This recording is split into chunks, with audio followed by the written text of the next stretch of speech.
आसमान को इस तरह से तकना अहमकों की आदत होती है। सितारों को देख देख कर अकल गुम हो जाती है। मैंने तुम्हें कहा था ना कि हम इसे ढूंढ लेंगे मूसा। मुझे तुम अच्छे लगे, मगर अब तुम्हारे चलने का वक्त है। तुम्हें बाबा उरूज के हवाले करूंगा मैं।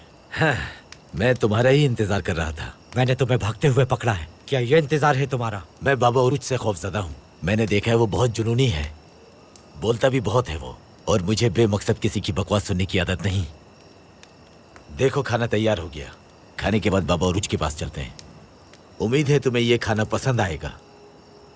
क्या ये मुर्गा है? नहीं, मुर्गी है। करीबी गांव से पकड़ी थी। हाँ ठीक है, समझ गया। आओ बैठ जाओ।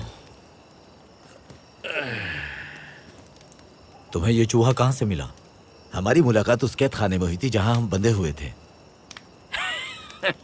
देख रहे हो ना मूसा, मैंने बिल्कुल ठीक कहा था। इसकी अक्ल वाकई में गुम हो गई है।